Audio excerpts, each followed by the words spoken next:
तो संबित पात्रा जी, लेकिन सबसे पहला सवाल मेरा आपसे है, और वो इसलिए क्योंकि एक बड़ा तबका आरोप यह लगा रहा है कि एक बॉलीवुड बचा था मात्र राजनीति के साय से, उसमें आप लोगों ने एंट्री पाने के लिए जानबूझ के ऐसी परिस्थितियां क्रिएट कर दी कि आज बॉलीवुड बटा हुआ दिख रहा है। देखिए रोहित जी, पहली बात तो मैं आपको बता दूं, क्योंकि यहां मनोज जी भी हैं और आपने अभी गाना का जिक्र भी किया है, तो मैं गाने से ही शुरू करता हूं। बॉलीवुड का एक प्रसिद्ध गाना है, राम तेरी गंगा मैली हो गई पापियों के पाप धोते धोते। आप देखिए, राम की गंगा मैली हो सकती है, इतने पापी उस गंगा में डुबकी लगाते हैं कि मां गंगा तक मैली हो सकती है, किंतु बॉलीवुड इतनी पतित पावन है कि बॉलीवुड में कोई गंदा नहीं हो सकता है, बॉलीवुड में कोई गंदगी नहीं आ सकती है। ऐसा तो पूरे विश्व में, पूरे ब्रह्मांड में कोई भी प्रोफेशन नहीं है जिसमें थोड़ी बहुत गंदगी नहीं हो। आप याद करिए, कल रवि किशन जी ने पूरे बॉलीवुड को, समस्त बॉलीवुड को एक ब्रश से पेंट नहीं किया, उन्होंने जनरलाइज नहीं किया, उन्होंने पूरे भारत की बात की और उसमें बॉलीवुड की भी बात की, कोई बुराई नहीं है। दूसरी बात मैं पूछना चाहता हूं, अभी मैं जया जी का बहुत बड़ा फैन हूं, जब वो जया भादुड़ी थी तब भी हम अपने माता पिता के साथ जाके उनकी पिक्चर देखते थे, हमारी मां समान है, हम उनको प्रणाम भी करते हैं, किंतु ये आलोचना मैं करूंगा। अभी कहा गया कि वो बहुत प्रसिद्ध है अपनी बेबाकी के लिए। देखिए, मुझे आज पता चला कि जया जी ने आखिरकार समाजवादी पार्टी के सांसद के रूप में आजम खान, जब आजम खान को जया प्रदा, जो कि उन्हीं की अभिनेत्री हैं, उन्हीं की इंडस्ट्री की अभिनेत्री हैं, जया प्रदा के अंतरंग वस्त्रों के रंगों के विषय में पता था, उस समय जया भादुड़ी, जया बच्चन चुप थी। जब आजम खान ने स्मृति ईरानी के विरुद्ध में क्या क्या कहे वो आपको पता है, मैं नहीं बताऊंगा, उस समय जया बच्चन चुप थी। और जब समाजवादी पार्टी के सुप्रीमो मुलायम सिंह यादव ने कहा, अरे रेप के लिए क्या फांसी हो जाएगी, लड़के तो लड़के होते हैं, उनसे गलतियां हो जाती हैं, उस समय जया बच्चन चुप थी, क्योंकि जिस थाली में वो खाती है उस थाली में, समाजवादी पार्टी के थाली में छेद नहीं होना चाहिए। अब चूंकि यहां बॉलीवुड के कुछ बहुत मशहूर हस्तियां हैं, मैं पूछना चाहता हूं, जब यही बॉलीवुड के कलाकार प्लैकार्ड लेके इंडिया को लिंचिस्तान कहते हैं, जब ये कहते हैं कि देविस्तान में रेप हुआ और एक धर्म को अपमानित करते हैं, जब ये कहते हैं कि इंडिया रेप कैपिटल है और ये इनको हिंदुस्तानी होने पर शर्म आता है, तो क्या हिंदुस्तान बदनाम हो जाता है या हिंदुस्तान अपमानित हो जाता है, हिंदुस्तान समाप्त हो जाता है? ठीक उसी प्रकार अगर रोहित सरदाना, संबित पात्रा या रवि किशन ने कुछ लोगों के लिए कहा कि ड्रग के मिनेस को समाप्त करना चाहिए, पूरा बॉलीवुड गटर नहीं बन जाता,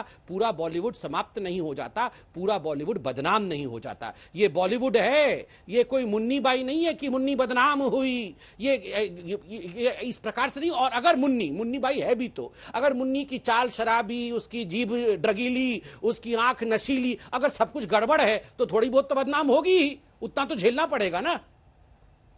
मनोज मुंतशिर, आप सहमत हैं इस बात से?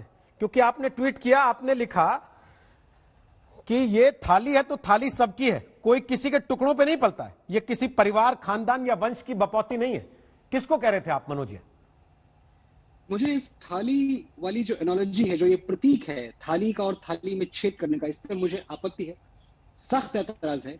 ये बहुत ही फ्यूडल, बहुत ही सामंती और निहायत जमींदाराना, जागीरदाराना सोच से निकला हुआ स्टेटमेंट है।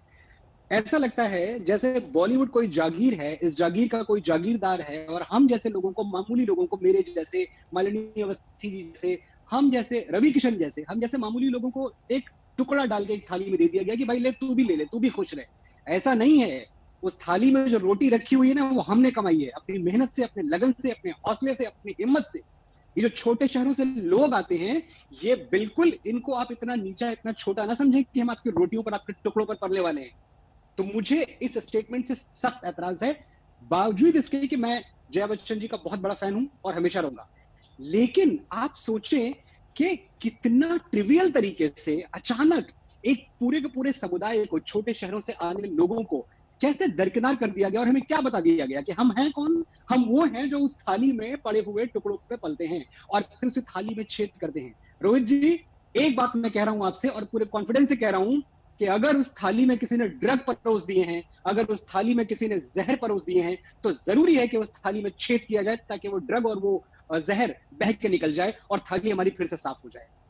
एंड्रिया डिसूजा, ये कहकर पूरी बात को कवर अप क्यों करना कि पूरा बॉलीवुड ऐसा नहीं है? किसने कहा कि पूरा बॉलीवुड ऐसा है? सभी लोग जो आरोप लगा रहे हैं वो ये कह रहे हैं तभी कि तो कुछ आरोप कुछ लगा रहे हैं एलिमेंट्स ना, हैं। कितने दिनों से आरोप चल रहा है बॉलीवुड पे, कितने दिनों से और आरोप चल रहे हैं बॉलीवुड पे। चाहे आप हर चैनल को खोलिए, आप हर सोशल मीडिया को खोलिए, हर जगह पे सिर्फ और सिर्फ बॉलीवुड को ही निशाना किया जाता है। उनको सॉफ्ट टारगेट बना के हर कोई उनके पीछे पड़ा हुआ है। आपको नहीं लगता है? आप हर दिन तो एक ही चीज लगाता है। आज जो जया बच्चन उठी है, मैं उनको सलाम करती हूँ कि एक औरत होकर वो आवाज उठा के बोल रही है कि बस हो गया, चंद लोगों की वजह से इतने सारे लोगों को आप पूरे बॉलीवुड को इल्जाम नहीं दे सकते। और जो थाली में छेद की बात है, वो हकीकत है कि कंगना को आज एक नाम, एक शोहरत, एक इज्जत जो मिली है, वो आज कंगना रनौत इसीलिए है क्योंकि बॉलीवुड की वजह से है। और आज उसी बॉलीवुड को गटर कह रही है, इसी बिना पे उन्होंने कहा जिस थाली में कंगना को जो इज्जत शोहरत मिली है, रवि किशन को जो शोहरत मिली है, जो मनोरंजन इंडस्ट्री को थोड़ा बहुत मिल गया, एहसान है बॉलीवुड का। बॉलीवुड किसी की है कि हमें किसी ने लाके प्लेटर पे दे दिया? हमने कमाया है, हमने मेहनत की है, और शुक्रिया, हजार लाख शुक्रिया बॉलीवुड का। लेकिन इसके बाद एक बात आप समझ लें, ये पूरी की पूरी सोच जो है गुलामी की सोच है, ये दास्ता की सोच है, ये इंपीरियल सोच है। आपकी इस सोच में निंदा एक काम करते हैं, ऐसी बहस में पढ़ना नहीं चाहिए जहाँ एक-एक करके बोलते हैं। के एंड्रिया और मनोज जी,